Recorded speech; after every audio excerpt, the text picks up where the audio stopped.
The champagne flutes clinked around me like tiny bells announcing my doom, but I barely heard them over the roar of blood in my ears. My wedding dress, a borrowed thing that smelled faintly of mothballs and someone else's dreams, scratched against my collarbone as I stood frozen in the reception hall doorway. The scent of lilies was overwhelming, cloying, mixing with the sharp tang of my own nervous sweat beneath layers of cheap fabric. I was nobody. A waitress who'd traded her stained apron for white tulle, believing in fairy tales that didn't exist for girls like me. "You look beautiful, honey." My mother's voice cracked with tears she'd been holding back all day. Her fingers, rough from years of cleaning other people's houses, smoothed down my veil one last time. I wanted to believe her. God, how I wanted to believe that I looked like anything other than what I was. A 23-year-old woman so desperate to escape her cramped studio apartment and double shifts at Romano's diner that she'd said yes to a man who'd never really seen her at all. Marcus, my groom, the man who'd promised me safety, stability, a future that didn't involve aching feet and the smell of grease embedded in my skin. The reception hall wasn't elegant. It was a community center we'd rented for cheap, decorated with drugstore streamers and flowers I'd arranged myself at 4 a.m, but it was mine. Ours. Or so I'd thought. I stepped inside, my heels, also borrowed, half a size too small, clicking against the scuffed linoleum. The guests turned to look at me, their faces blurring together in the dim lighting. 40 people, maybe. Marcus's friends from work, a few distant relatives who'd come for the free food. My mother, my younger sister, already bored and checking her phone. Then I saw him. He wasn't part of our wedding party. He shouldn't have been there at all. He stood near the back, partially obscured by shadow, but impossible to miss. Tall, well over 6 feet, with dark hair that looked professionally styled even in the unflattering overhead lights. His suit probably cost more than I made in 6 months.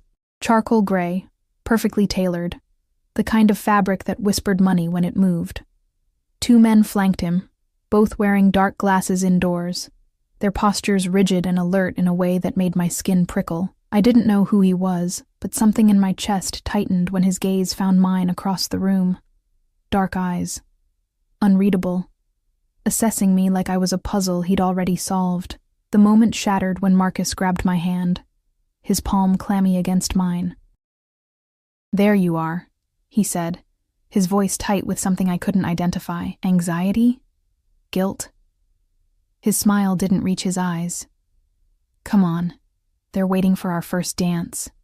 The music started, some generic love song I'd chosen from a free playlist, and Marcus pulled me onto the makeshift dance floor.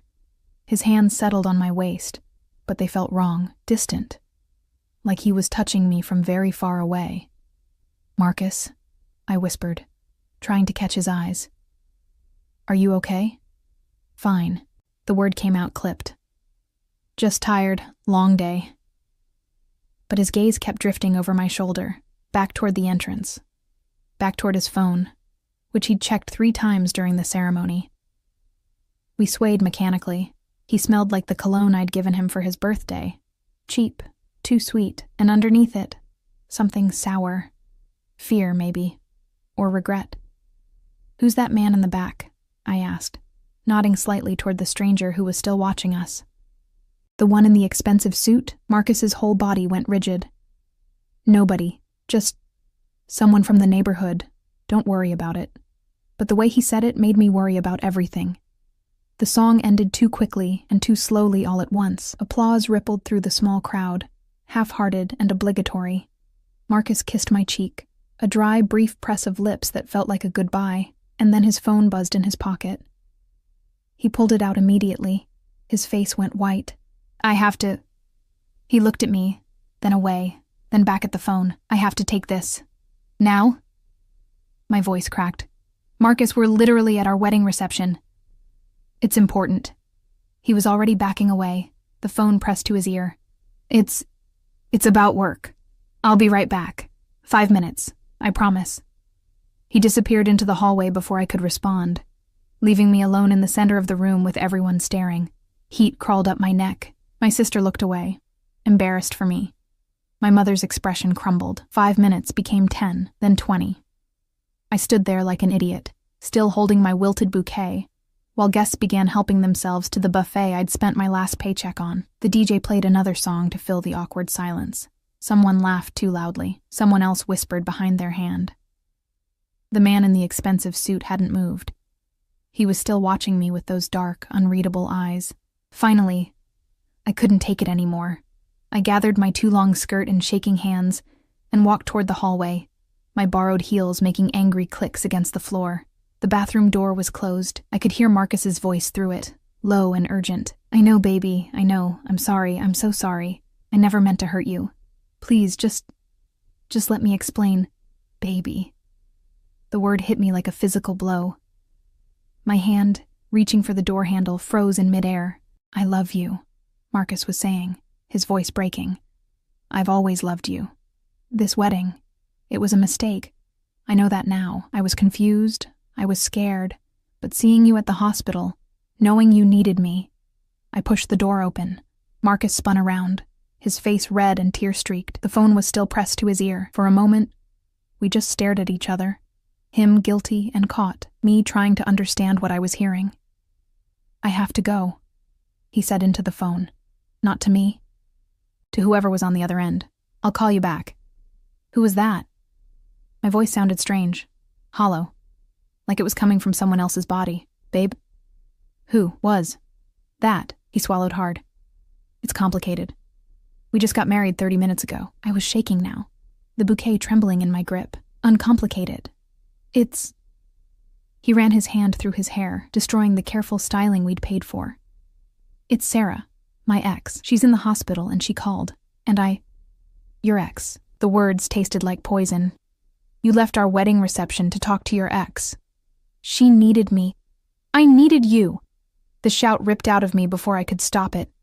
"I'm your wife. We just made vows. You promised. I know what I promised." He was yelling now too, his face flushed with anger and shame. "But you don't understand. Sarah and I, we have history. Things are complicated with her family, with money I borrowed from her father." The rest of his words became white noise. "Money. Of course it was about money. It was always about money. I'd been so stupid. I want an annulment," I heard myself say. My voice was calm now. "Dead. Right now. Tonight. I want this marriage erased like it never happened. You can't just... Watch me." I turned and walked back toward the reception hall, my vision blurring with tears I refused to let fall. Not here. Not in front of everyone. I would not give them the satisfaction of watching me break. The guests had heard us shouting. They stood in awkward clusters, pretending to look anywhere but at me. My mother started toward me, her face stricken, but I held up my hand to stop her. The man in the expensive suit was suddenly there, blocking my path to the exit. Up close, he was even more devastating. Sharp jawline, olive skin, a small scar above his left eyebrow that should have made him look dangerous, and did, but in a way that made my breath catch instead of making me want to run. He smelled like cedar, and something darker, something that made me think of smoke and secrets. "Excuse me," I managed, trying to step around him. "You're leaving?" His voice was deep, accented, Italian maybe, and entirely too calm for the chaos erupting around us. "Yes." I didn't owe him an explanation. I didn't owe anyone anything anymore. "In that dress? Without your coat?" He nodded toward the exit, where October wind was rattling the windows. "It's cold outside. I'll manage." His lips curved slightly, not quite a smile. "I'm sure you will. You look like someone who knows how to survive." The words hit differently than he probably meant them, like he saw something in me that I'd forgotten was there. One of his men appeared with a long black coat. Women's, expensive, smelling of leather and luxury. The stranger held it out to me. "I don't need your charity," I said, even though I was already shivering. "It's not charity. Consider it a loan. You can return it when you're ready." Behind me, Marcus's voice rose again, arguing with someone. Probably my mother. The scene was becoming a spectacle. I could feel eyes on us, people pulling out phones to record the disaster my life had become. I took the coat. It was heavy, warm, and far too big, but it swallowed me in a way that felt like protection. Like armor. "Thank you," I whispered. He stepped aside to let me pass, but as I moved, his hand caught my wrist, gentle but firm. His skin was warm, his grip confident without being threatening. "What's your name?" he asked. I should have pulled away, should have told him it was none of his business. But something about the way he looked at me, like I mattered, like I was worth remembering, made me answer. "Arya. Arya." He repeated it slowly, tasting each syllable. Beautiful name for a beautiful woman having a terrible night. That's one way to put it. There are better ways. His thumb brushed against my pulse point. So briefly I almost thought I'd imagined it. Better nights ahead too, I think. Then he released me and stepped back, his men immediately closing ranks around him again. I walked out into the cold October night, wrapped in a stranger's coat that cost more than my entire life, and I didn't look back. I didn't see Marcus follow me out 30 seconds later. I didn't see him grab my shoulder and spin me around in the parking lot. I didn't see the black SUV pull up with perfect timing, or the way the stranger from inside stepped out and positioned himself between us with the casual confidence of someone who'd done this 1,000 times before. But I felt it when Marcus's hand fell away from my shoulder. I felt it when the stranger said something too quiet for me to hear, something that made Marcus go pale and take 3 steps backward. I felt it when those dark eyes found mine again and he asked, "Do you need a ride?" And I felt it when I said yes. Even though every rational part of my brain was screaming that I was making a terrible mistake, because terrible mistakes were all I had left that night. The SUV's interior smelled like leather and power, rich, intoxicating, nothing like Marcus's beat-up Honda that always reeked of fast food and broken promises. I sank into the seat, the wedding dress bunching awkwardly around my legs, and tried to process what I'd just done. Getting into a stranger's car, a stranger who traveled with armed guards and wore watches that probably cost more than my mother's house. The door closed with a solid thunk that spoke of bulletproof glass and serious money. He slid in beside me, maintaining a careful distance that somehow felt more intimate than if he'd sat close. The driver pulled away smoothly, leaving Marcus standing in the parking lot like a ghost I'd already forgotten. "Where to?" The stranger's voice was quiet, almost gentle. I realized I had nowhere to go. My apartment, the studio I'd shared with Marcus for the past year, was filled with his things. His name was on the lease. My mother's place had no room, not really. My sister's couch was always an option. But the thought of explaining this disaster made my throat close up. "I don't know," I whispered, staring at my hands. The wedding ring, cheap gold plate that was already turning my finger green, felt like a shackle. "Then we drive until you figure it out." The city lights blurred past the tinted windows. I became aware of other things. The soft hum of the engine, the partition between us and the driver, the way his bodyguard in the passenger seat kept checking mirrors like he expected trouble. Classical music played quietly from hidden speakers, something melancholy and beautiful that matched the ache in my chest. "You're probably wondering who I am," he said after a long silence. Among other things, I turned to look at him properly for the first time. The streetlights cast shadows across his face, highlighting the sharp angles, the fullness of his mouth, the intelligence in those dark eyes. He was young, maybe 30, 32 at most, but carried himself with the authority of someone much older. "Why were you at my wedding?" "I wasn't." His lips curved slightly. "I was at the community center for other business. Your celebration was simply happening in the room I needed to walk past." "That's a coincidence."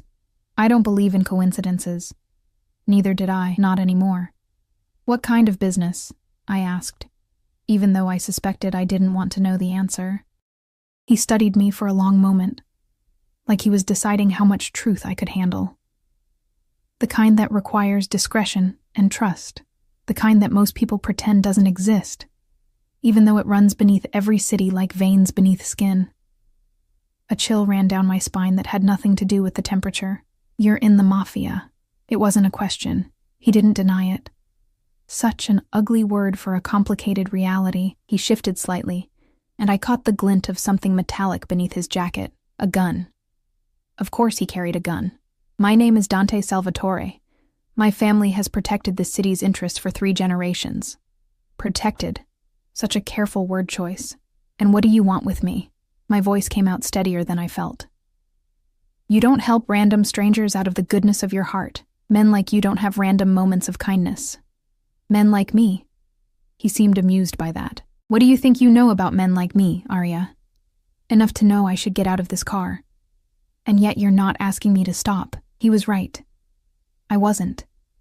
Because despite everything, the gun, the guards, the obvious danger radiating from him like heat, I felt safer in this SUV than I had standing in that reception hall wearing a wedding dress and watching my marriage disintegrate before it even began. Why were you watching me? I pressed. Before everything fell apart, you were staring. Dante was quiet for so long I thought he wouldn't answer. Then, because you looked like you were drowning in a room full of people who should have been saving you, and because I know what it's like to make promises to the wrong person. Something in his voice made me think he wasn't talking about marriage. The SUV turned down streets I didn't recognize, heading toward the waterfront where buildings got taller and lights got brighter. Old money districts. Places I'd only seen while serving coffee to people who didn't bother learning my name. I need to go home, I said, even though the thought made me want to cry. I need to figure out what happens next. Do you? Dante pulled out his phone, one of 3 I could see in his jacket, and typed something quickly. Or do you need one night where you don't have to figure anything out? One night where someone else handles the complications? I can't afford... I'm not asking you to afford anything. He pocketed the phone. I'm offering you a hotel room, safe, clean, yours for as long as you need it. No strings, no expectations, just a place to breathe. Every warning bell in my head was ringing. This was how girls disappeared. This was how terrible decisions became permanent consequences, but I was so tired of being smart, being careful, being the good girl who did everything right, and still ended up humiliated and alone. Why? I demanded. Why would you do that for a complete stranger? His eyes met mine, and for a heartbeat, I saw something raw beneath the controlled exterior, something that looked almost like recognition. Maybe I'm not as complicated as I seem, he said quietly. Or maybe I just hate seeing someone treated like they're disposable when they're clearly anything but. The SUV stopped in front of the Meridian, a hotel I'd walked past 100 times but never imagined entering. Doormen in crisp uniforms, marble steps, revolving doors that caught and reflected the city lights like diamonds. Dante's bodyguard opened the door. Cool night air rushed in, carrying the scent of the nearby harbor, salt and possibility and danger. Last chance to say no, Dante said, not moving. I can take you anywhere you want to go. Your mother's house, a friend's place, back to that parking lot if you've lost your mind completely. I looked down at the wedding dress, at the wilted bouquet still somehow clutched in my lap, at the borrowed coat that smelled like him, cedar and smoke and secrets. Then I looked at him. One night, I said, just tonight. Tomorrow I figure out my life. Tomorrow you figure out your life, he agreed. I stepped out of the SUV on shaking legs. The bodyguard stayed close, not threatening, just present, as Dante came around and offered his arm like we were at some society function, instead of me being a runaway bride having a complete breakdown. Inside, the lobby was all gold fixtures and hushed luxury. Piano music drifted from somewhere. People in expensive clothes moved with the confidence of those who belonged. I felt like an imposter, like someone had made a terrible mistake letting me through the doors. Dante walked to the front desk, and the manager appeared instantly. No waiting, no questions. Money and power moved like that, I was learning. Smoothing paths, erasing obstacles. Mr. Salvatore. The manager's smile was professionally warm. Your usual suite? The corner suite on 12, for Ms. Arya. He paused, realizing he didn't know my last name. Bennett, I supplied quietly. For Ms. Bennett, indefinitely. Put it on my account. She's to have anything she requires. Room service, spa access, anything at all. No questions, no bills sent to her room. The manager didn't even blink. Of course, sir. Right away. A key card appeared. Dante took it but didn't immediately hand it over. The suite has a separate bedroom and living area, he said, his voice low enough that only I could hear. The doors lock from the inside. My number will be programmed into the room phone, but you don't have to call it. Ever. You can stay 1 night or 1 month. You can leave at 4 in the morning and never look back. This is yours. No obligations. I took the key card. Our fingers brushed, just for a second, and I felt that shock of contact all the way to my bones. "Why are you being kind to me?" I whispered. "Because someone should be." He stepped back, creating distance between us again, professional, controlled. "And because I have a feeling you're going to need a friend in the coming days. Whether you know it yet or not, I don't understand." "You will." Something dark crossed his expression. "Your husband, ex-husband soon, he owes money to some very unpleasant people. People who don't forgive debts, and the woman he was talking to on the phone? Her father is one of those people." The floor seemed to tilt beneath my feet. "What?"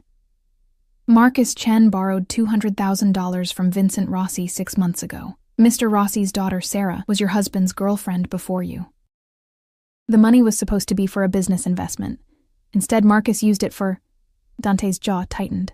"Other purposes. When the debt came due and he couldn't pay, Mr. Rossi made certain suggestions about how Marcus might resolve his situation. Understanding crashed over me like cold water. He suggested Marcus marry someone else, someone with no connections to his world, someone disposable, someone who could be leveraged if necessary. Me." My voice broke. I was never a wife. I was collateral. Dante's expression was carefully neutral, but his eyes held something that looked like anger. Not at me, but for me. "Sarah called him tonight because her father found out about the wedding," he continued quietly, "and because she's apparently decided she wants Marcus back, despite everything, or perhaps because of it. Some people enjoy possessing broken things." I thought I might be sick. The beautiful lobby spun around me, gold and marble and lies. "How do you know all this?" I managed.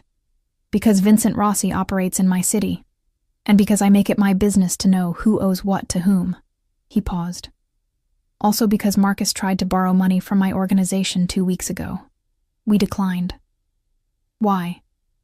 "Because I don't invest in desperate men who lie about their circumstances." His voice was cold now, the warmth from earlier completely gone. "And because something about his desperation felt wrong. So I had him investigated, and you found out about me. I found out he was getting married to a waitress from Romano's diner who had no idea what she was walking into. The world felt very small suddenly. Very dangerous. I should go to the police," I said, even though I knew how hollow that sounded. "And tell them what? That your husband took out a legal loan and married you legally? That he changed his mind on your wedding night?" Dante's tone was gentle but firm. "The police can't help you with this, Arya. This is a different kind of problem. And you can help me? I can keep you safe while you figure out your next move." A laugh bubbled up in my throat. Hysterical, exhausted. "By putting me in a hotel room? That doesn't solve anything. Marcus knows where I work, where my mother lives, where—" "Marcus won't bother you." The certainty in Dante's voice was absolute. "I've made sure he understands the consequences of trying." "What did you say to him in the parking lot?" "That you're under my protection now, and that if he or anyone associated with him comes near you, I'll consider it a personal insult." His eyes met mine. "In my world, personal insults have permanent consequences." I should have been terrified, should have run screaming from this beautiful, dangerous man who spoke about violence like it was a business transaction. Instead, I felt something loosen in my chest, something that had been tight and suffocating for longer than just tonight. "I don't want to owe you," I said carefully. "I don't want to trade one cage for another." "You don't owe me anything. This isn't a transaction." Dante tilted his head slightly, studying me. "Consider it an apology from the universe for giving you such a terrible wedding night. Or consider it insurance. If Vincent Rossi thinks you're connected to me, he won't try to use you against Marcus, which means you're free. Actually free. Men like you don't do things for free." "No," he agreed. "We usually don't, but sometimes we make exceptions for people who deserve better than they got." The elevator dinged softly. The bodyguard was holding it open, waiting. Dante gestured toward it. 12 floors up. Turn right. Corner suite. There's a balcony with a view of the harbor. I'm told it's peaceful. I walked toward the elevator on autopilot, my mind still trying to process everything. The doors were closing when I suddenly reached out to stop them. Dante? He turned back, one eyebrow raised. Thank you, I said, for being kind, even if it's complicated. His expression softened just slightly. Get some rest, Arya. Tomorrow, everything will look different. The doors closed on his face, and I was alone with the bodyguard who stared straight ahead like I didn't exist. The suite was stunning, floor-to-ceiling windows, furniture that looked too expensive to touch, a bathroom bigger than my entire studio apartment. I stood in the middle of it, still wearing the wedding dress, and finally let myself cry, great heaving sobs that shook my whole body, for the marriage that was never real, for my own stupidity, for the future I'd imagined that had been built on lies. When the tears finally stopped, I peeled off the dress and left it in a pile on the floor. I showered until the water ran cold, washing away makeup and hairspray and the last traces of the girl who'd believed in fairy tales. The hotel robe was soft as a cloud. I wrapped myself in it and stood on the balcony Dante had mentioned, looking out at the dark water below. My phone, the cheap prepaid thing I'd been using, buzzed with texts. 47 from Marcus, 12 from my mother, 3 from my sister. I turned it off without reading them. Tomorrow, I would figure out my life. Tomorrow, I would deal with annulments and explanations and the wreckage of my choices. But tonight, I stood on a balcony in a borrowed robe and a suite I couldn't afford, protected by a man I didn't know, and felt safer than I had in months. Even if safety was just another beautiful lie. Morning came too quickly and not quickly enough. I woke tangled in sheets that felt like silk, my body aching in strange places.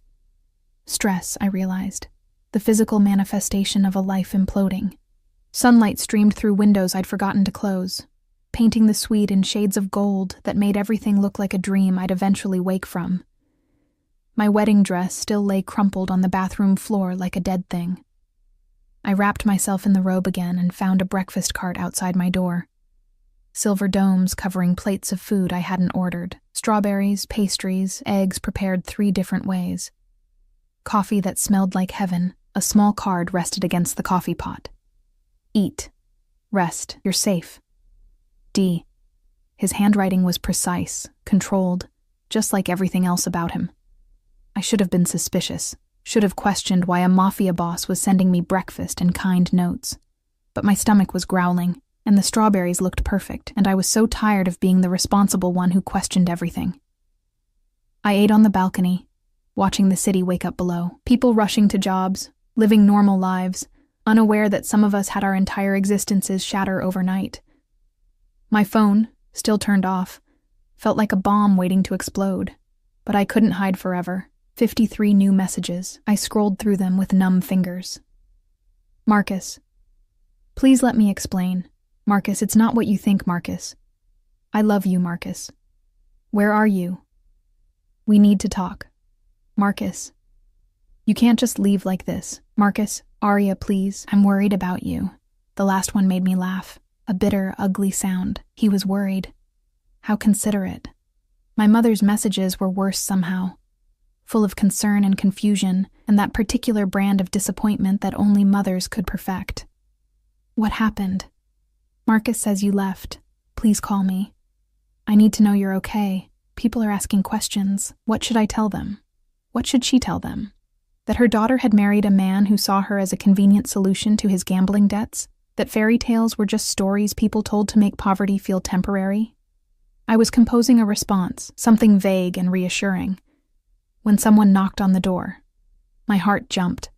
The peephole showed a woman in a hotel uniform, holding garment bags. Ms. Bennett? Her voice was professional, friendly. Mr. Salvatore sent these for you. May I bring them in? I opened the door a crack. She smiled and gestured to the bags. 4 of them, expensive looking. I don't need... He was very insistent, ma'am, said you'd need practical clothing. Nothing flashy. Just comfortable options. She wasn't going to leave until I accepted them. I stepped aside and let her in. The bags contained jeans that would actually fit me. Soft sweaters. Undergarments still in packaging. toiletries from brands I'd only seen in magazines. Everything in my size, everything thoughtful and appropriate and completely overwhelming. How did he know? Mr. Salvatore is very observant, the woman said with a knowing smile. Will there be anything else, ma'am? No. Thank you. She left, and I stared at the clothes spread across the bed. This was too much, too fast, too everything. I dressed in the jeans and a cream sweater that felt like wearing a cloud, then called the number programmed into the room phone before I could overthink it. He answered on the first ring. Aria. Just my name. But the way he said it made something flutter in my chest. The clothes, I started. The breakfast. The suite. It's too much. Is it? He sounded amused. Or is it just enough for someone who lost everything yesterday? I didn't lose everything. Your husband. Your home. Your plans for the future. Your sense of safety. His voice was quiet, but firm. That sounds like everything to me. I couldn't argue with that. Where are you? I asked instead. In a meeting. But I can leave if you need me. The casual way he offered, like abandoning important business for a stranger, was completely normal. Made my throat tight. No, I just wanted to say thank you and ask what happens now. Now you take time to figure out what you want. A few days, a week, however long you need. I can't hide in a hotel room forever. No, he agreed, but you can hide for now, at least until we resolve certain complications. Complications meaning Marcus and his debt? Among other things. I heard voices in the background, someone speaking rapid Italian. I have to go. But Aria? Don't leave the hotel without calling me first. Please. It should have sounded controlling. Instead, it sounded like care. Okay, I whispered. Good girl. The line went dead, and I stood there holding the phone, my face burning from two simple words that shouldn't have affected me at all. The rest of the day passed in a strange haze. I tried to make plans, to figure out my next steps, but kept getting lost in spirals of anxiety. The annulment would be easy enough. We'd been married less than 24 hours, never consummated anything. But then what? Back to my studio that held nothing but memories of Marcus?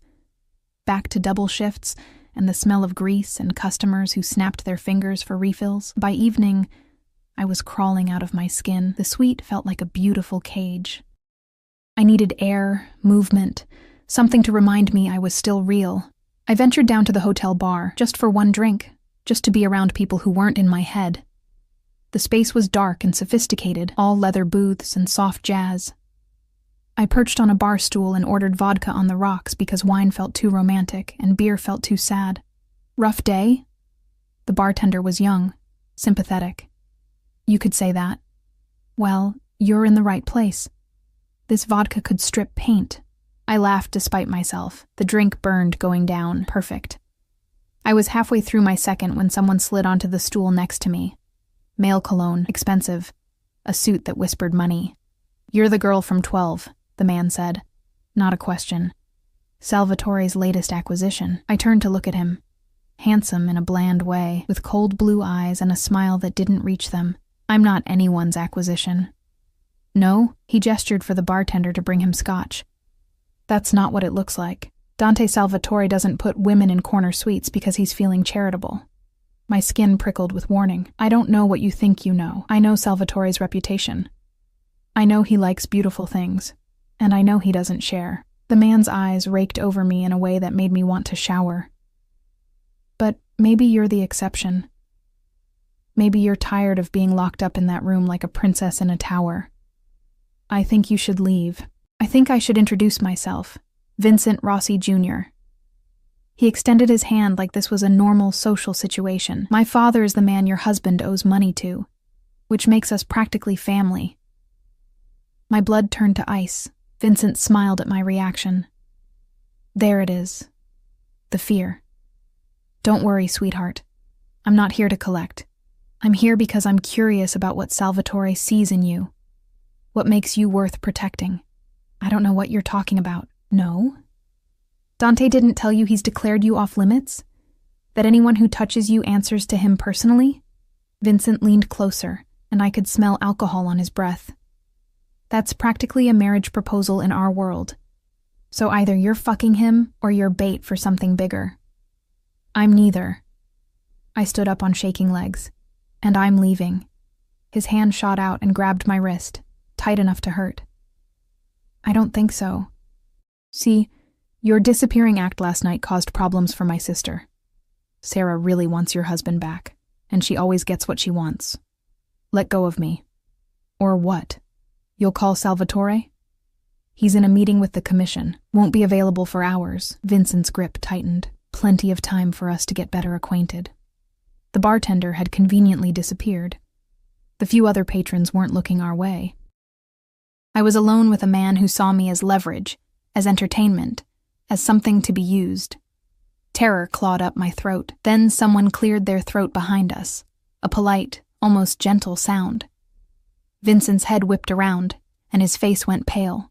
Dante stood there in his perfectly tailored suit, flanked by both bodyguards, looking like violence wrapped in expensive fabric. His expression was calm, almost pleasant, but his eyes were dead. "Remove your hand," Dante said quietly. "Now."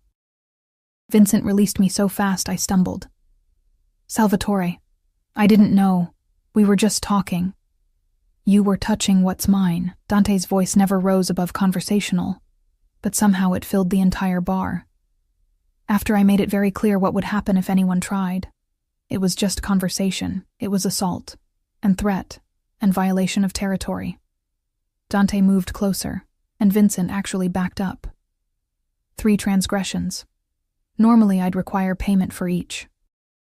But since your father and I are attempting diplomacy, I'll be generous. Generous? Vincent's voice cracked. You'll leave. Now, you'll tell your father that his son is no longer welcome in any establishment I own or protect, which is most of this city, and you'll pray I don't change my mind and decide examples need to be made. Vincent looked like he might argue, might defend himself, then he looked at Dante's eyes, really looked. And whatever he saw there made him go white. "I'm sorry," he stammered. "I didn't mean... It won't happen again." "No," Dante agreed softly. "It won't." Vincent practically ran from the bar. The bodyguards followed him out, ensuring he actually left, I realized. Dante turned to me, and his entire demeanor shifted. The cold violence disappeared, replaced by concern. "Did he hurt you?" I looked down at my wrist. Red marks where Vincent had grabbed me, already starting to bruise. "I'm fine." "You're not." He was suddenly right there, his hands, gentle, so gentle, examining my wrist. "You're shaking." I was. My whole body was trembling with adrenaline and fear, and something else I couldn't name. "I thought you were in a meeting," I whispered. I was. Then my security detail informed me Vincent Rossi had entered my hotel and was heading to the bar where you'd gone for a drink. His jaw was tight. "The meeting became unimportant. You left." "I left. The commission can wait. You couldn't." His thumb brushed across my pulse point. Almost the same gesture from last night, but this time there was something fierce in his eyes. Something possessive that should have frightened me. It didn't. "I should have stayed in the room," I said. "You told me not to go anywhere without calling. You're not a prisoner, Arya. You can go where you want." He was still holding my wrist, still touching me like I was something precious. "But this city is dangerous for someone in your position. Vincent won't be the last person who tries to use you. Use me for what? To hurt me. To gain advantage. To prove they're not afraid." His eyes met mine. "You're under my protection. That makes you valuable. That makes you vulnerable." "I don't understand any of this." My voice broke. 24 hours ago, I was just a waitress getting married. Now I'm in the middle of some mob war I didn't ask for. "I know." Dante's free hand came up to cup my face. Warm, steady, grounding. "I know this isn't fair. I know you didn't choose this, but it's where we are, and I need you to trust me until we can make it safe again." "Why do you care?" The question came out raw. "You don't know me." Something flickered in his expression. Pain, maybe. Or memory. "Because someone should," he said, echoing his words from last night. "And because I'm tired of watching innocent people get destroyed by games they didn't know they were playing." The bartender reappeared, looking nervous. Dante didn't even glance at him. Put Ms. Bennett's drinks on my account. And clear the bar. We need privacy. The few remaining patrons were escorted out quickly. We were alone in the dim space, with jazz still playing softly, and my heart racing for entirely new reasons. Come on, Dante said gently. Let's get you back upstairs. I don't want to go back to that room. The words burst out before I could stop them. I feel like I'm going crazy up there. Just thinking, and then come with me. Where? Somewhere you can breathe, somewhere safe. He offered his hand, not grabbing, not demanding, just offering. Do you trust me? I shouldn't. Every logical part of my brain was screaming warnings. This man was dangerous, connected to violence and crime and things I didn't understand. But he'd protected me twice now. He'd been kind when he didn't have to be. And when he looked at me, I didn't feel invisible anymore. I took his hand. His fingers closed around mine, warm, strong, careful of my bruised wrist. And for the first time since Marcus's phone had rung at our wedding, I felt like maybe everything would be okay. Even if okay meant something completely different than I'd ever imagined. The SUV took us away from the hotel, through streets that grew quieter and more exclusive with each turn. Dante sat beside me, still holding my hand like it was the most natural thing in the world. His thumb traced absent patterns across my knuckles, soothing, possessive, impossible to ignore. Where are we going?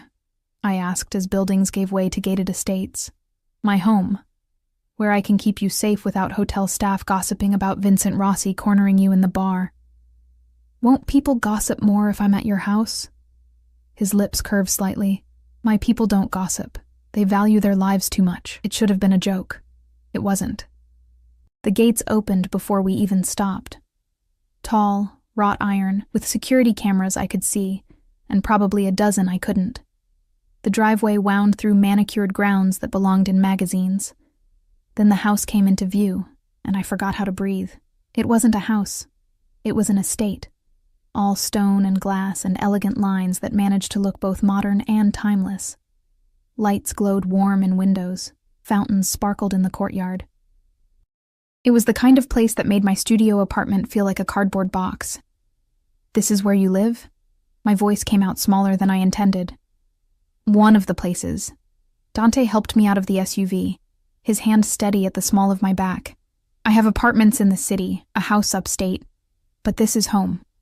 A woman appeared at the door, older, Italian, with kind eyes and an apron dusted with flour. She took one look at me and started speaking rapid Italian to Dante, gesturing at my face, my bruised wrist, my general state of disaster. He answered in the same language, his tone calm and reassuring. The woman, his housekeeper, I guessed, nodded and disappeared inside, still muttering. What did she say? I asked. That you look like you need feeding and a grandmother's care. He guided me through the door. Maria has been with my family since I was born. She's seen everything and judges no one. You're safe with her. The interior was stunning. High ceilings, art that probably cost more than I'd earn in a lifetime, furniture that managed to look expensive and comfortable simultaneously. But it also felt lived in, books on tables, a jacket thrown over a chair, the smell of something baking. The living room is through there, Dante said, pointing. Make yourself comfortable. I need to make some calls about Vincent's little stunt. Is he going to be a problem? Not after tonight. His expression went cold. By morning, everyone will know what happens when someone touches you. There won't be a second incident. He left before I could ask what exactly would happen. I wandered into the living room, drawn by the fireplace crackling with actual flames. Floor-to-ceiling windows overlooked the grounds, showing gardens lit by subtle lighting. It was beautiful and terrifying, and so far from my reality I felt like an alien. Maria appeared with a tray, tea, cookies that were still warm, a knowing smile. You eat, she said in heavily accented English. You too skinny. That husband. She made a disgusted sound. He don't feed you right. He's not my husband anymore. Good. He was garbage. She patted my hand. Mr. Dante, he will take care of you proper. You see? Before I could process that statement, she was gone again. I sat on the couch, soft leather, probably Italian, and tried to understand how my life had become this surreal. 2 days ago, I was planning a future with Marcus. Now I was drinking tea in a mob boss's mansion while he made threatening phone calls about a man who'd grabbed me in a bar. Dante returned 20 minutes later, his jacket discarded, sleeves rolled up to reveal forearms that were far too distracting. He looked tired suddenly, the mask of control slipping just enough to show the man beneath. "It's handled," he said, pouring himself whiskey from a crystal decanter. "Vincent won't bother you again. Neither will his father or anyone associated with them." "What did you do?" "Called in favors, made certain promises, reminded people of certain consequences." He took a long drink. "The details don't matter. What matters is you're safe. For how long?" "As long as you need to be." I set down my teacup with shaking hands. "I can't live in your protection forever. Eventually, I have to go back to my life." "What life?" His voice was gentle but honest. "The apartment you shared with Marcus? The job where Vincent now knows you work? The mother's house that's listed in public records?" He moved closer, crouching in front of me so we were eye level. "Aria, your old life isn't safe anymore, not because of anything you did, but because Marcus made you a target when he married you to avoid his debts." "So what? I just disappear? Become someone else?" "No. You become someone untouchable." His hand found my uninjured wrist, his touch impossibly gentle. "You stay under my protection until the situation with the Rossies is resolved. Then we figure out what comes next." "And what do you get out of this arrangement?" The question hung between us, heavy, complicated, dangerous. Dante's eyes searched mine for a long moment. "Honestly, I don't know yet. Maybe just the satisfaction of doing something right for once. Maybe something more." "More? You're beautiful, Aria, and brave, and so much stronger than you realize."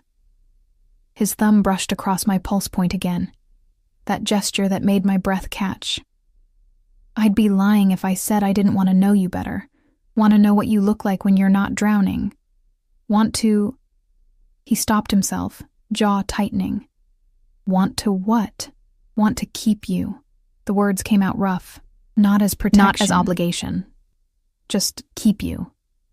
My heart was racing so fast I thought he could probably feel it. "You don't even know me.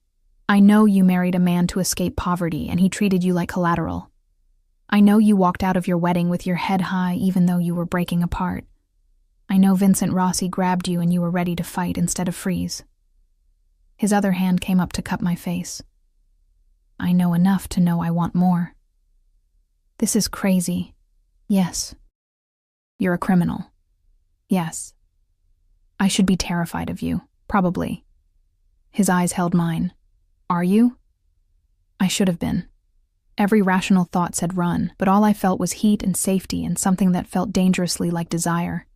"No," I whispered. Something flared in his expression, triumph, hunger, possession all at once. But he didn't move closer, didn't take what I was almost offering. "Then stay," he said quietly. "Not in the hotel. Here, where I can actually protect you. Where you can breathe without looking over your shoulder. Stay in your house? In the guest wing. Your own space, your own privacy. Maria will be here during the day. My security team monitors the grounds." He was still touching my face, my wrist, like he couldn't quite stop. "I'm not asking you to share my bed, Aria.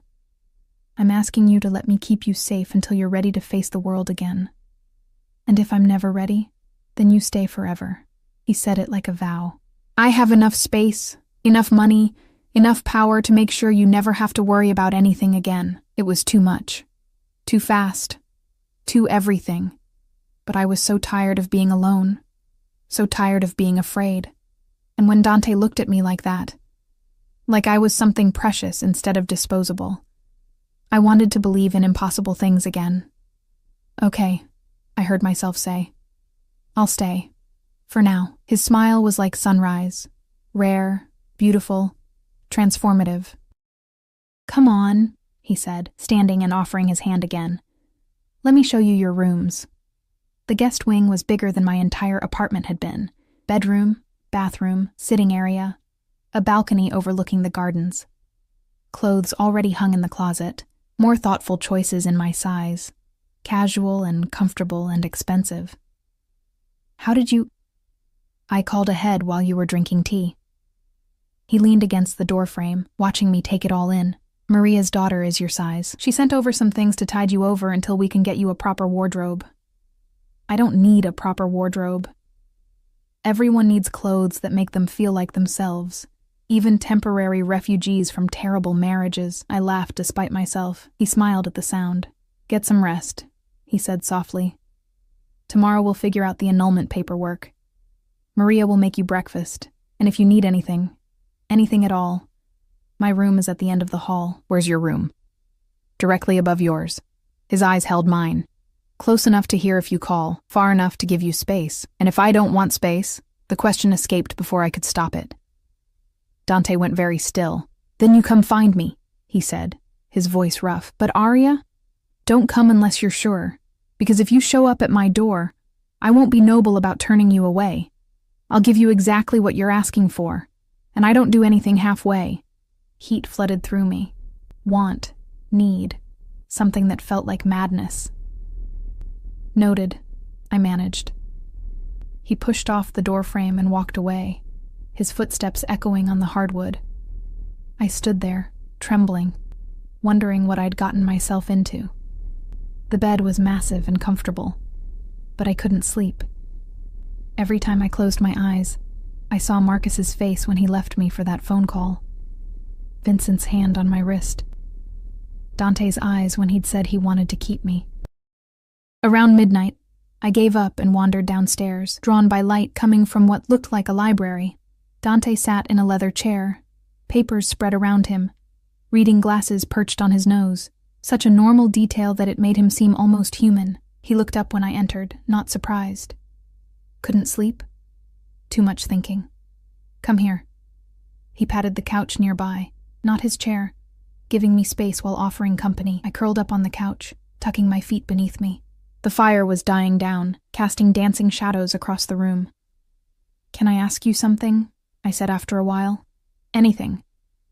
Why do you care, really? Not the noble reasons or the protection reasons. The real reason." Dante was quiet for so long I thought he wouldn't answer. Then he removed his glasses and set aside his papers. "When I was 25, I fell in love with a woman my family didn't approve of. She wasn't from our world. She was sweet and innocent, and saw good in everything, even me." His voice was distant, remembering. "My father wanted me to marry someone connected, someone useful. So he arranged an accident, made it look like she'd been in the wrong place at the wrong time." My breath caught. He killed her? He had her killed, and I was too late to stop it because I didn't realize what he was capable of until she was already gone. Dante's eyes found mine, and they were full of old pain. I swore after that I'd never let anyone innocent get hurt by my world again, that if I saw someone drowning, I'd pull them out. No matter what it cost me. I'm sorry. Don't be. It made me who I am, made me strong enough to take over when my father died, strong enough to change how we operate. He paused. "But when I saw you at that wedding, looking lost and alone while your husband talked to another woman, you reminded me of her, of innocence about to be crushed. And I thought, not this time. This time I save her." Tears burned my eyes. "I'm not her. No, you're you, which is somehow better." "How?" "Because you're here, alive, giving me a chance to do something right for once." I uncurled from the couch and crossed to his chair. He watched me approach with dark, careful eyes, wanting but waiting, always waiting for me to decide. I knelt in front of him, taking his hands in mine. "Thank you," I whispered, "for saving me, for seeing me, for being kind when you didn't have to be. Arya, I'm not going to your room tonight. I'm not ready for that." I squeezed his hands. "But I want you to know, I see you too. And whatever this is between us, I'm not running from it." His breath caught. For a moment, the powerful, controlled mob boss disappeared, and I saw just a man who'd lost too much and was terrified of losing again. "You should get some rest," he said finally, his voice rough. "So should you." "I will. Soon." I stood, but before I could walk away, he pulled me back. His lips brushed my forehead, so gentle, so careful. And then he released me. Sweet dreams, Arya. You too, Dante. I walked back to my room with my heart racing and my mind spinning. Tomorrow, I would face the annulment, the aftermath, the future I couldn't quite picture yet. But tonight, I was safe, I was seen. And for the first time in years, I was exactly where I wanted to be. Even if where I wanted to be was in the home of a dangerous man who looked at me like I was worth protecting. 3 weeks passed like a strange dream. The annulment went through without contest. Marcus signed everything his lawyer put in front of him, probably terrified of what would happen if he didn't. I never saw him again. Dante made sure of that. My days took on a rhythm I'd never experienced before. Mornings with Maria, who insisted on teaching me to make proper Italian bread while telling me scandalous stories about Dante's childhood. Afternoons in the library, reading books I'd never had time for when I was working double shifts. Evenings with Dante when he came home from whatever business kept him in the city. Dinners where we talked about everything and nothing, learning each other in pieces. He never pushed, never demanded more than I was willing to give. But the tension between us grew like a living thing, stretching tighter with each lingering look, each accidental touch. Each night I went to bed alone while knowing he was just upstairs. The bruises on my wrist had faded. Vincent Rossi had apparently left the country, or so Dante's people reported. Marcus's debt had been absorbed into some larger negotiation between Dante and the Rossi family, resolved in ways I didn't ask about. I was safe, free, living in luxury I'd never imagined, and I was falling in love with a man who terrified and fascinated me in equal measure. It was Thursday evening when everything changed. Dante came home earlier than usual, his expression dark in a way I'd learned meant trouble. "What's wrong?" I asked, looking up from the book I'd been pretending to read. He poured himself whiskey, always whiskey when things were bad, and drank half of it before answering. "Vincent Rossi is dead." My blood turned cold. "What?" "His body was found this morning, shot execution style in an alley downtown. Dante's jaw was tight, and someone is trying to make it look like I ordered it." "Did you?" "No." He met my eyes without flinching. "Despite what he did to you, killing him would have started a war I don't need. Someone else did this. Someone who wants the Rossis and Salvatores destroying each other." "What does that mean for us?" "It means the truce is broken. It means Vincent's father will demand blood for blood. And it means you're in more danger now than you were before." He crossed to where I sat, crouching down like he had that first night. "I need to send you somewhere safe, out of the city. Out of the country if necessary." "No." "Arya, no." I took his face in my hands, forcing him to look at me. "I'm not running. I'm not leaving you to deal with this alone. This isn't your fight. You made it my fight when you protected me, when you brought me into your home. When you—" I stopped, the words catching in my throat. "When I what?" His voice was rough. "When you made me care about you," I whispered. "When you made me feel safe for the first time in my life. When you looked at me like I was something precious instead of something disposable. You are precious." His hands came up to cover mine. "Which is exactly why I need you away from this. And what if I don't want to be away from this? Away from you?" Something fierce flared in his eyes. "Don't say things you don't mean, Arya. Not now. Not when—" I kissed him. It wasn't gentle or uncertain. It was 3 weeks of tension and fear and desire crashing together all at once. His lips were warm and tasted like whiskey and danger. And when he made a sound low in his throat and pulled me closer, I felt like I'd finally come home. He broke the kiss, breathing hard. "You need to be sure. Once we cross this line, I'm sure." I climbed into his lap, straddling him in the chair, not caring that Maria might walk in, or that his phone was buzzing with what were probably urgent calls. "I've been sure for weeks. I was just waiting for you to stop being noble about it." "Noble." He laughed, dark and wanting. "There's nothing noble about what I want to do to you." "Then do it." His control shattered. He stood with me in his arms, strong, effortless, and carried me upstairs, not to my room, to his. The space was masculine and elegant, with a massive bed and windows overlooking the gardens. He set me down on sheets that smelled like him, cedar and smoke and safety, and looked at me like I was the only thing that mattered in his entire dangerous world. "Last chance to run," he said, his voice rough. "I'm done running." What happened next was overwhelming and perfect, and nothing like the fumbling encounters I'd had with Marcus. Dante touched me like I was art. Like every sound I made was a revelation he wanted to memorize. He was demanding but careful, possessive but gentle, giving me everything I'd been too afraid to ask for. When it was over, we lay tangled together, my head on his chest, his fingers tracing patterns on my bare shoulder. "I need to tell you something," he said quietly. My heart clenched. "Okay." "The investigation into Vincent's murder? It's pointing toward Marcus." I went very still. "What?" Apparently, he'd been making noise about wanting revenge on the people who destroyed his life. Vincent was an easy target, young, arrogant, often alone. Dante's arm tightened around me. "My people think Marcus hired someone to kill Vincent, knowing it would look like me, knowing it would start a war that would destroy both families, and leave him free of his debts. That's insane. That's desperate. And Marcus has always been desperate." I thought about the man I'd almost married. The lies, the manipulation, the way he'd used me as collateral. Was he capable of murder? Of starting a war? "What are you going to do?" I asked. "Find proof. Present it to the Rossis before they retaliate. Hope they value truth over vengeance."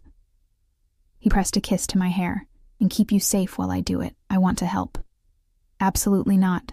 "Dante, no." He rolled over, pinning me beneath him, his eyes fierce. "You are the one good thing in my life right now. The one pure thing in all this ugliness. I won't risk you. I won't lose you the way I lost her." "I'm not her," I said softly. "And you're not your father. We get to write our own story." His expression cracked, showing the vulnerability underneath. "What if our story ends badly? Then at least we were brave enough to try." He kissed me again, slower this time, deeper. And I felt his fear, and his hope, and his desperate need to protect me all tangled together. We spent the night wrapped around each other, making promises with our bodies that we couldn't quite say with words. Morning came too soon. Dante was on the phone before dawn, coordinating his people, building his case against Marcus. I watched him work, brilliant and ruthless and completely focused, and understood why people feared him, but I also saw the man beneath, the one who made sure Maria had her arthritis medication, who donated anonymously to the diner where I used to work, who kissed me goodbye like I was the most important thing in his world. "Stay inside today," he said as he prepared to leave. "Security will be doubled. Don't answer the door for anyone except Maria. Be careful. Always." He cupped my face, thumb brushing across my cheekbone. "This will be over soon, and then we can figure out what comes next." "What do you want to come next?" "You. Me, figuring out how to be normal people for once." He smiled. "Rare, beautiful, maybe even happy. I'd like that." He left, and the house felt empty without him. I tried to read, to help Maria with dinner preparations, to pretend my stomach wasn't churning with anxiety. Around 3 in the afternoon, the doorbell rang. Maria went to answer it. She always did, screening visitors before they got anywhere near me. But instead of her usual cheerful greeting, I heard a gasp. Then silence. I moved toward the foyer on instinct, my heart racing.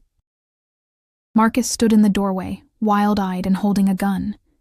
"Hello, Arya," he said, his voice shaking. "We need to talk." Maria was on the floor, unconscious but breathing. My mind went blank with terror and rage. "You hit her." "She wouldn't let me in. I didn't have a choice." He gestured with the gun. "Come with me. Now. Or I start shooting and see how many guards I can take down before they kill me. Dante will find you. Dante is busy with the Rossis. And by the time he figures out where we went, it'll be too late." Marcus's smile was manic. "You ruined my life, Arya. You and your mob boss boyfriend, so now I'm going to use you to fix it." "How?" "The Rossis want blood for Vincent's death. I'm going to give them Dante Salvatore's woman, his weakness. And in exchange, They'll forgive my debts and give me enough money to disappear forever. You're insane. I'm desperate. There's a difference. He moved closer, the gun steady despite his shaking hands. Now walk, slowly. Your phone stays here. I looked at Maria's still form, at the security camera I knew was recording everything, at the panic button Dante had installed in the foyer that I couldn't reach without Marcus shooting me. And I walked. The car was running outside, a rental, nondescript. Marcus shoved me into the passenger seat and locked the doors centrally. My mind raced through options. Jump out at a red light, fight for the gun, scream for help. But we were moving too fast, and Marcus was too unpredictable, and I couldn't stop thinking about what Dante would do when he found out I'd been taken. We drove for 30 minutes, leaving the nice neighborhoods behind, heading into industrial areas I didn't recognize, an abandoned warehouse. How original. Marcus parked and dragged me inside. The space was dark, smelling of rust and old machinery. In the center, someone had set up chairs and lights. A makeshift interrogation room. They'll be here soon, Marcus said, tying my hands to the chair with zip ties that bit into my skin. The Rossies. They're going to ask you questions about Dante's operation. You're going to answer, and then they're going to kill you and send him the video. He'll destroy you for this. He'll try. But I'll be in Mexico by then, living on Rossi money. Marcus's laugh was broken. You should have just stayed with me, Arya. We could have figured it out together. But you had to run to him. You had to become his whore. I chose him, I said clearly. Not because he had money or power. Because he saw me as a person instead of a tool. Because he was kind when you were cruel. Because he made me feel safe when you made me feel disposable. Marcus hit me. A sharp crack across the face that made my ears ring. You don't get to judge me, he snarled. You don't know what it was like, owing that money, having Vincent threaten me every day, watching my life fall apart, so you decided to drag me down with you. You were supposed to fix it. Marrying you was supposed to buy me time, make them think I was stable, give me space to figure something out. His voice broke. But then Salvatore noticed you, and everything got worse, and now... The warehouse door exploded inward. Not opened, exploded. Splinters and smoke and men in tactical gear pouring through like a nightmare made real. And leading them, face carved from rage and fear and something darker, was Dante. His eyes found mine across the space, checking for injuries, for life, for whatever had survived. Then they found Marcus, and the temperature in the room dropped 20 degrees. Let her go. Dante's voice was deadly calm. Now, or what happens next will make Vincent Rossi's death look gentle. Marcus grabbed the gun, pressing it against my temple. Stay back! I'll shoot her! I swear I'll... The shot came from somewhere behind Dante. One of his men. A perfect marksman who put a bullet through Marcus's shoulder before he could finish the threat. The gun clattered to the floor. Marcus screamed.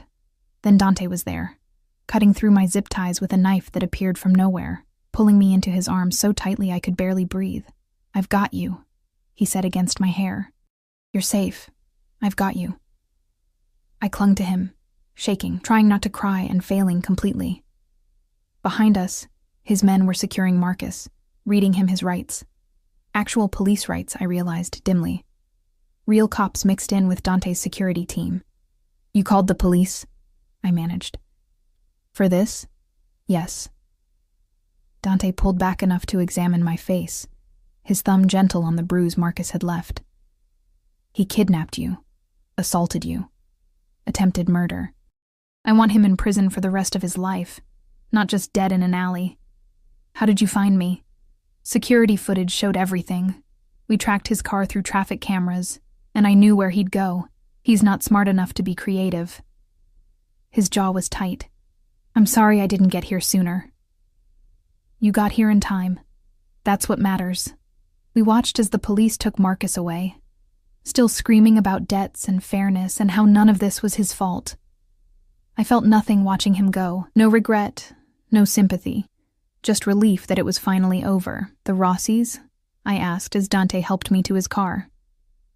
Agreed to meet tomorrow. My people found evidence linking Marcus to Vincent's murder. Text messages, payments to the shooter, everything. He settled me into the seat carefully, like I might break. they'll get their justice. Just not from me. So it's over? It's over. Back at the house, Maria fussed over both of us. Ice for my bruises, food I couldn't eat, blankets and tea and grandmother's comfort. Dante stayed close, touching me constantly like he needed to confirm I was real. That night, I stood in the shower until the water ran cold, washing away the fear and the violence and the last traces of the girl I used to be. When I came out, Dante was waiting in his room, our room. I was starting to think of it. Can't sleep? I asked. Not until I know you're okay. I crossed to him, still damp from the shower, and kissed him slowly. I'm okay. Because of you. Because you're brave, he corrected. Because you survived. We survived. His arms came around me and we stood there in the dim light, just breathing together. What happens now? I asked eventually. Now we live. He kissed my forehead. We figure out what normal looks like for us. Maybe you go back to school. Maybe you find a job you actually like instead of one you need. Maybe we travel, or stay here, or buy a house by the ocean. Maybe we just be happy for a while. Yeah. His voice was soft. Maybe we just be happy. 6 months later, I stood in Dante's kitchen, our kitchen, teaching Maria's daughter how to make bread while Dante worked in his study. The annulment was ancient history. Marcus was serving 25 years for kidnapping and conspiracy to commit murder. The Rossis had signed new treaties with the Salvatores, peace bought with evidence and truth instead of blood, and I was happy. Not the desperate, grasping happiness I'd felt, planning a wedding to a man who didn't love me, but the quiet, steady happiness of being seen and valued and chosen every single day. Dante appeared in the doorway, drawn by the smell of baking bread and my laughter. He watched me with those dark eyes that had once seemed so dangerous and now just felt like home. What? I asked, catching him staring. Just memorizing this moment. He crossed to me, pulling me close despite the flour on my hands. My beautiful girl, covered in flour, laughing in my kitchen. I want to remember exactly how lucky I am. We're both lucky. Yes. He kissed me. Soft, sweet, full of promise. We are. Outside, the sun was setting over the gardens. Inside, bread was baking and music was playing and a life I'd never imagined was unfolding around me. I'd walked out of a disastrous wedding 3 days before, wrapped in a stranger's coat, with nowhere to go and nothing to lose. I'd found a home with a dangerous man who looked at me like I hung the stars. And somehow, impossibly, I'd found myself. The girl who'd been invisible was gone. In her place stood a woman who knew her worth, who'd faced down her fears, who'd chosen love even when it came wrapped in danger and darkness. Dante's arms tightened around me. I love you, he said. Simple, certain, true. I love you too, I whispered back. And for the first time in my life, I believed in happy endings.